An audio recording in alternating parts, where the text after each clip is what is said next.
Assalamualaikum warahmatullahi wabarakatuh.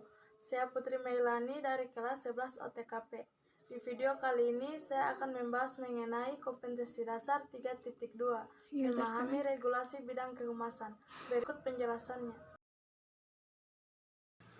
Kompetensi dasar 3.2, memahami regulasi bidang kehumasan. A.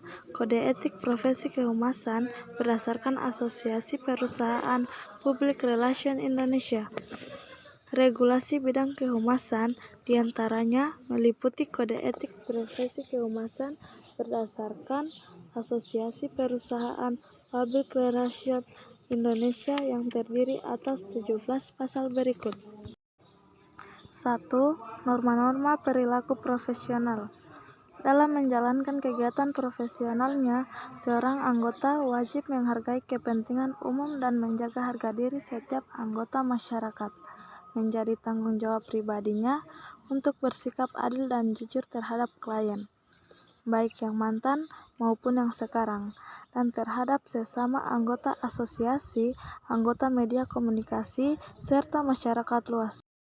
2. Penyebarluasan informasi.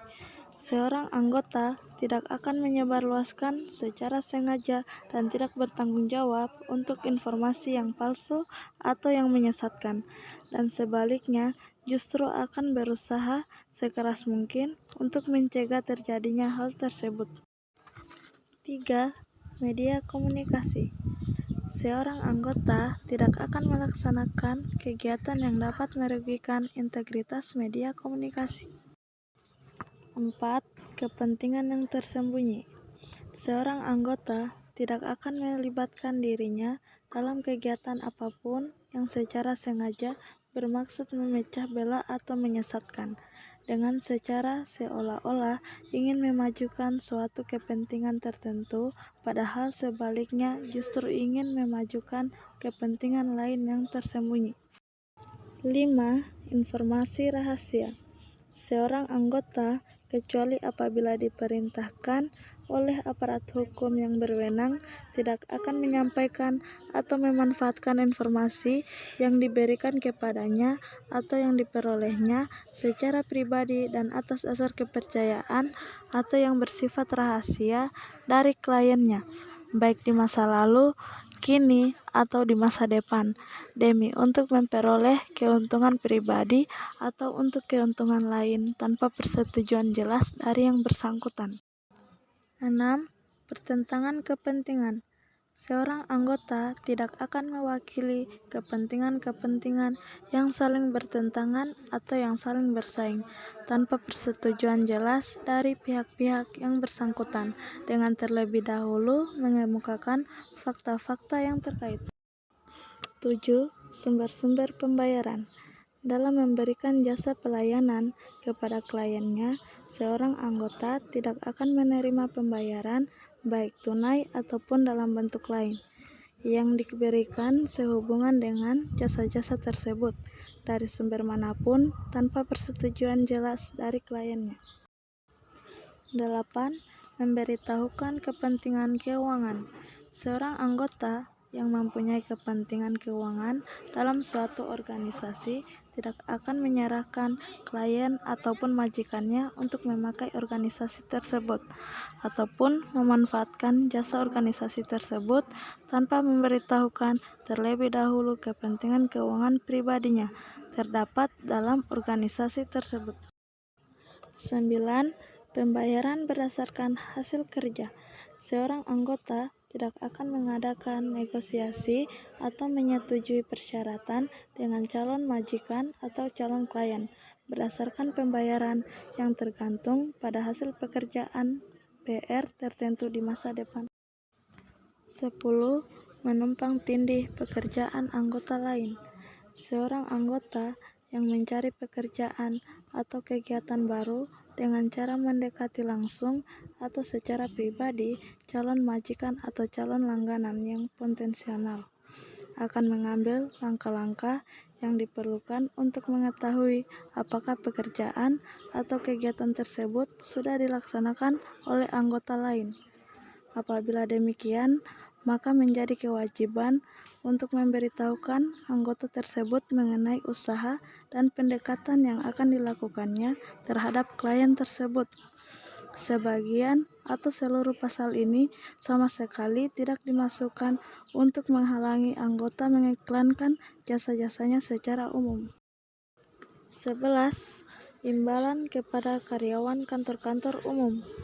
Seorang anggota tidak akan menawarkan atau memberikan imbalan apapun dengan tujuan untuk memajukan kepentingan pribadinya atau kepentingan klien kepada orang yang menduduki suatu jabatan umum apabila hal tersebut tidak sesuai dengan kepentingan masyarakat luas. 12. Mengkaryakan anggota parlemen. Seorang anggota yang mempekerjakan seorang anggota parlemen, baik secara konsultan ataupun pelaksana, akan memberitahukan kepada ketua asosiasi tentang hal tersebut maupun tentang jenis pekerjaan yang bersangkutan. Ketua asosiasi akan mencatat hal tersebut dalam suatu buku catatan yang khusus dibuat untuk keperluan tersebut. Seorang anggota asosiasi yang kebetulan juga menjadi anggota parlemen wajib memberitahukan atau memberi peluang agar terungkap kepada ketua semua keterangan apapun mengenai dirinya. 13. Mencemarkan anggota-anggota lain. Seorang anggota tidak akan dengan itikat buruk mencemarkan nama baik atau praktek profesional anggota lain. 14. Integrasi atau perintah pihak-pihak lain. Seorang anggota yang secara sadar mengakibatkan atau memperbolehkan orang atau organisasi untuk bertindak sedemikian rupa sehingga berlawanan dengan kata etik ini, atau turut secara pribadi ambil bagian dalam kegiatan semacam itu, akan dianggap telah melanggar kode ini. 15. Nama baik profesi. Seorang anggota tidak akan berperilaku sedemikian rupa sehingga merugikan nama baik asosiasi atau profesi public relation. 16. Menjunjung tinggi kode etik. Seorang anggota wajib menjunjung tinggi kode etik ini dan wajib bekerja sama dengan anggotanya dalam menjunjung tinggi kode etik serta dalam melaksanakan keputusan-keputusan tentang hal apa saja yang timbul sebagai akibat dari diterapkannya keputusan tersebut. 17. Profesi lain. Dalam bertindak untuk seorang klien atau majikan yang tergabung dalam suatu profesi, anggota akan menghargai kode etik dari profesi tersebut dan secara sadar tidak akan turut dalam apapun yang dapat mencemarkan kode etik tersebut. B. Kode etik profesi kehumasan berdasarkan Perhumas Indonesia. 1. Komitmen pribadi. A. Memiliki dan menerapkan standar moral suatu reputasi setinggi mungkin dalam menjalankan profesi kehumasan. B. Berperan secara nyata dan sungguh-sungguh dalam upaya masyarakatan kepentingan Indonesia. C. Menumbuhkan dan mengembangkan hubungan antar warga negara Indonesia yang serasi dan setara demi terwujudnya persatuan dan kesatuan bangsa. 2. Perilaku terhadap klien atau atasan. Anggota Perhumas Indonesia harus A. Berlaku jujur dalam berhubungan klien atau atasan. B. Tidak mewakili atau beberapa kepentingan yang berbeda atau yang bersaing tanpa persetujuan semua pihak yang terkait. C. Menjamin rahasia atau kepercayaan yang diberikan oleh klien atau atasan maupun yang telah diberikan oleh mantan klien atau mantan atasan. D. Tidak melakukan atau tidak mengeluarkan ucapan cenderung merendahkan martabat klien atau atasan maupun mantan atasan atau klien. E. Dalam memberi jasa-jasa kepada klien atau atasan tidak akan menerima pembayaran, komisi, atau dari pihak manapun selain dari klien atau atasannya yang telah memperoleh kejelasan lengkap. F. Tidak akan menyerahkan kepada calon klien atau calon atasan bahwa pembayaran atau imbalan jasa-jasanya yang harus didasarkan kepada hasil-hasil tertentu atau tidak akan menyetujui perjanjian apapun yang mengarah kepada hal yang serupa. 3. Perilaku terhadap masyarakat dan media massa. Anggota Perhumas Indonesia harus a. menjalankan kegiatan profesi kehumasan dengan memperhatikan kepentingan masyarakat serta harga diri anggota masyarakat. B. Tidak melibatkan diri dalam tindak manipulasi integritas sarana maupun jalur komunikasi massa. C. Tidak menyebarluaskan informasi yang tidak benar atau yang menyesatkan sehingga dapat menodai profesi kehumasan. D. Senantiasa membantu untuk kepentingan Indonesia. 4. Perilaku terhadap sejawat.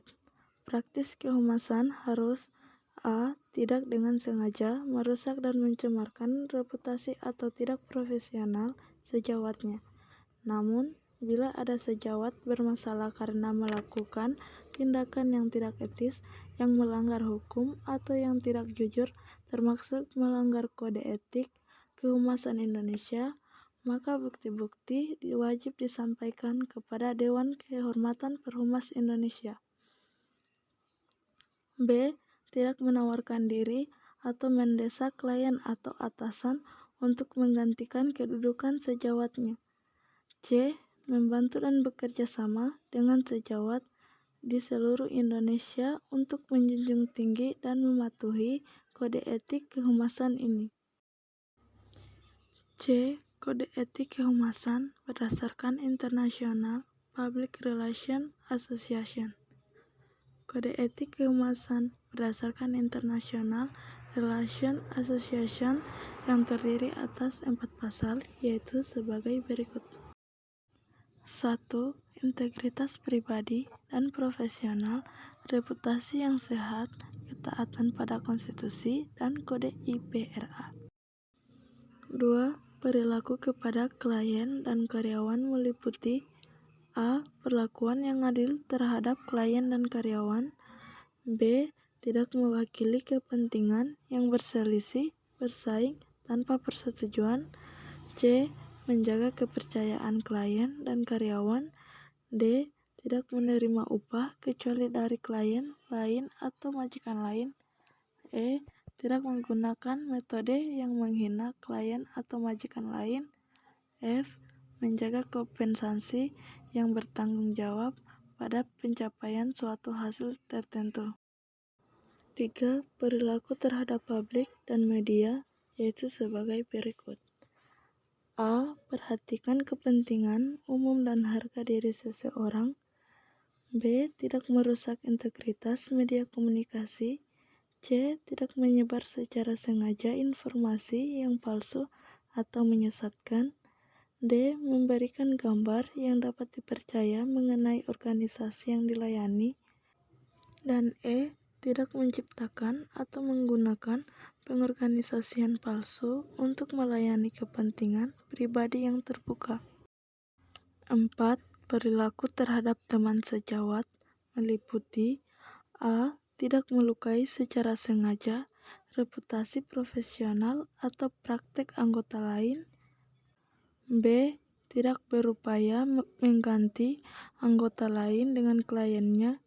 C. Bekerja sama dengan anggota lain dalam menjunjung tinggi dan melakukan kode etik ini. D. Kode etik kehumasan pemerintah meliputi a. Kewajiban dan B. Larangan.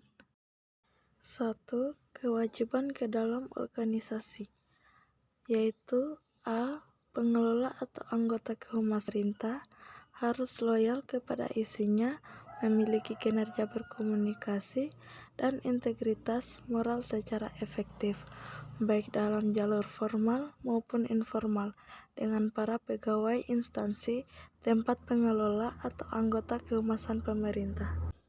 B. pengelola atau anggota kehumasan pemerintah sebagai aparat pemerintah di bidang kehumasan di samping berfungsi untuk membantu memaksimalkan upaya organisasi, instansi yang diwakilinya dalam rangka menjaga dan meningkatkan citra organisasi yang baik, juga berkewajiban menyebarluaskan kebijakan pemerintah agar dapat berjalan secara lancar dan harmonis. 2. Kewajiban keluar organisasi. A. Dengan sesama aparat humas, pengelola atau anggota kehumasan pemerintah wajib memelihara hubungan kerjasama yang baik dan dapat menciptakan komunikasi yang efektif secara harmonis dengan setiap aparat humas, antara lain dengan cara sebagai berikut. 1. Menyajikan informasi yang lengkap, akurat, dan terpadu. 2. Tukar-menukar informasi sehingga setiap pengelola atau anggota kehumasan pemerintah dapat mengetahui suara kebijakan dari tangan pertama. 3. Aktif berpartisipasi dalam forum komunikasi dan forum kehumasan serta kegiatan lainnya. 4. Menyebarluaskan informasi kepada masyarakat umum melalui media yang tersedia. B. Dengan media massa, pengelola atau anggota kehumasan pemerintah wajib menjalin kerjasama dan menciptakan iklim kerja yang harmonis dengan media massa sebagai salah satu mitra kerjanya dengan menyediakan dan memberikan pelayanan yang jujur dan terbuka guna memperlancar tugas dan fungsi media massa sesuai dengan kondisi dan situasi yang ada pada instansi tempat kerjanya. C. Dengan rekan seprofesi, pengelola atau anggota kehumasan pemerintah wajib menjunjung tinggi profesi kehumasan dan berupaya terus-menerus meningkatkan pengetahuan dan keterampilan serta motivasi kerja baik secara perorangan maupun kelompok serta bertekad memajukan profesi kehumasan di Indonesia. D. Dengan masyarakat umum, pengelola atau anggota kehumasan pemerintah wajib mewujudkan citra yang baik dan positif dari pemerintah atau instansinya dengan penampilan sikap, perilaku, dan kepribadian diterima oleh masyarakat. B. Larangan meliputi 1. Pengelola atau anggota kehumasan pemerintah dilarang memberikan informasi yang bersifat rahasia. 2. Pengelola atau anggota kehumasan pemerintah tidak akan melibatkan dirinya dalam kegiatan apapun yang secara sengaja bermaksud memecah belah atau menyesatkan dengan cara seolah-olah ingin memajukan suatu kepentingan tertentu, padahal sebaliknya justru ingin memajukan kepentingan lain yang tersembunyi. 3. Pengelola atau anggota kehumasan pemerintah tidak akan mewakili kepentingan-kepentingan yang saling bersaing antar kehumasan pemerintah tanpa persetujuan yang jelas dari pihak-pihak yang bersangkutan dengan terlebih dahulu mengemukakan fakta-fakta yang terkait. 4. Dalam memberikan pelayanan informasi kepada masyarakat, pengelola atau anggota pemerintah tidak akan menerima pembayaran baik tunai ataupun dalam bentuk memajukan kepentingan pribadinya sehubungan dengan jasa-jasa tersebut. 5. Pengelola atau anggota kehumasan pemerintah tidak dengan itikat buruk mencemarkan nama baik atau praktek kehumasan instansi atau organisasi lain. 2. Tanggung jawab pengelola atau anggota kehumasan pemerintah, yaitu pengelola atau anggota kehumasan pemerintah dalam batas kewenangannya mempunyai tanggung jawab untuk menyajikan informasi berdasarkan data dan fakta yang telah diolah untuk disebarluaskan kepada masyarakat. 3. Hak jawab dan hak koreksi. Apabila ada informasi yang tidak benar atau menyesatkan, Setiap pengelola atau anggota kehumasan pemerintah dapat memanfaatkan hak jawab dan hak koreksi guna meralat dan meluruskan informasi tersebut, sebagaimana diatur dalam undang-undang. Itulah tadi penjelasan materi dari saya. Jika terjadi kesalahan mohon dimaafkan. Saya tutup dengan ucapan wassalamualaikum warahmatullahi wabarakatuh.